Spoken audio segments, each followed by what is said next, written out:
Harian Boho merupakan sebuah perkampungan di bagian barat Danau Toba.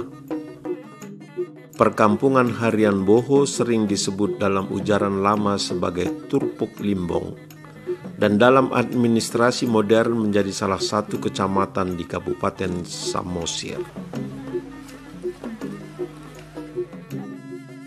Harian Boho terbentuk sebagai satu lembah di bawah dataran tinggi dan hutan tele.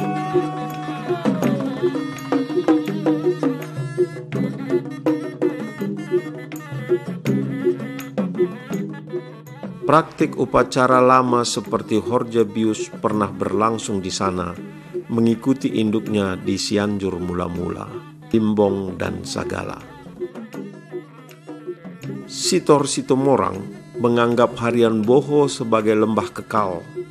Penyair Danau Toba itu lahir di sana pada 2 Oktober 1924. Upacara lama masih dekat dalam ingatannya, sehingga dituangkan dalam berbagai karya puisi dan catatan dalam satu buku fenomenal berjudul Toba Nasae.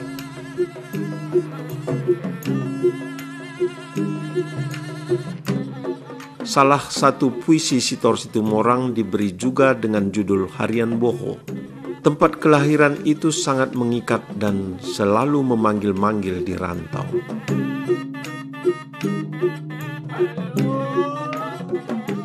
Harian Boho seperti sudah terpaku dengan keindahan Danau Toba. Mata air dari dataran tinggi mengalir ke danau seperti mencapai tujuan akhir. Sebelumnya sungguh mengalir ke sawah-sawah dan tempat mandi penduduk.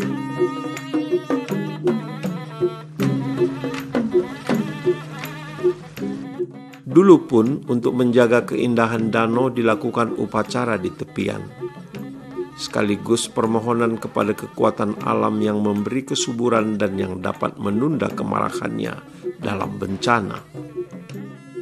Perahu-perahu dipenuhi ikan yang ditangkap nelayan, dan kapal-kapal penumpang menempuh kampung-kampung lain dengan selamat.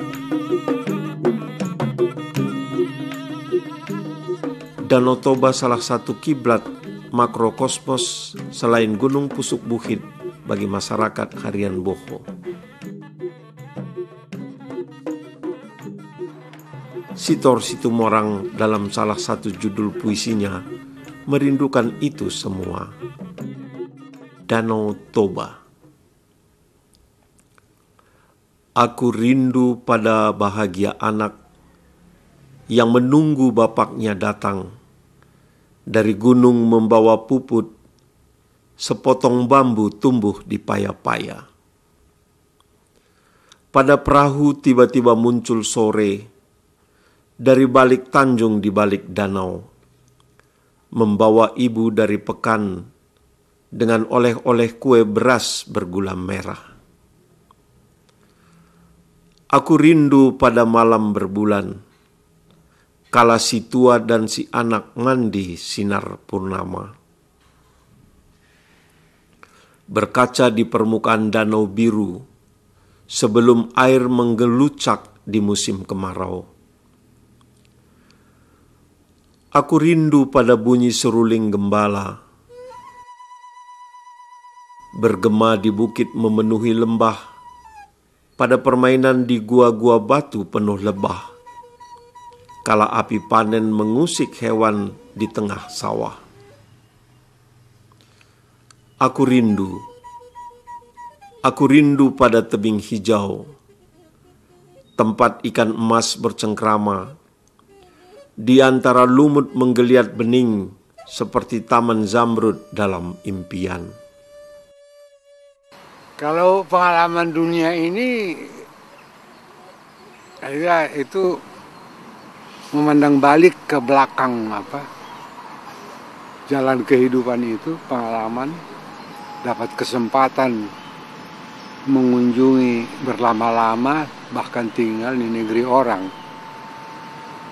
Itu sebenarnya begini, saya karena generasi yang menerima warisan gerakan dan semangat kebangsaan seperti Soekarno itu, Ada 3 yang jelas kalau pembagian ruang lingkup masyarakat dan kebudayaan. Ada masyarakat Batak, ada masyarakat Indonesia yang memerdekakan diri di 45. Nah, ini keluar itu membawa bekal keindonesiaan. Sitor Situmorang berkali-kali memandang Danau Toba dari jauh dan diungkapkan dalam puisi-puisinya. Sesekali dia pulang dari tempat-tempat yang jauh untuk kembali merangkul tempat kelahirannya dengan Danau Toba. Sitor Situmorang ingin selalu memandang Danau Toba bersama masyarakat Arian Boho. Dulu, hari ini, dan selama-lamanya.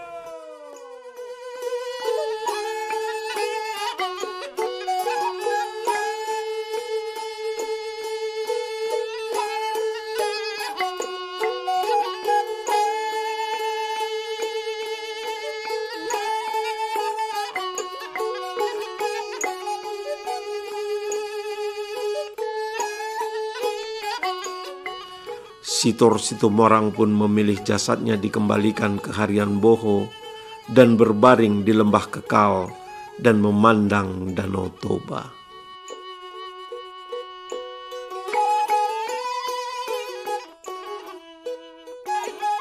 Kami sengaja bikin peringatan setahun meninggalnya Sitor Situmorang sebagai pesta rakyat. Pak Sitor selalu berpikir Harian Boho, rakyat pada umumnya ikut menikmati kebatakan juga dan segala kesenian yang ada di tanah air ini. Kami merayakan, memperingati setahun meninggalnya Sitor dalam suasana merayakan bersama masyarakat Harian Boho.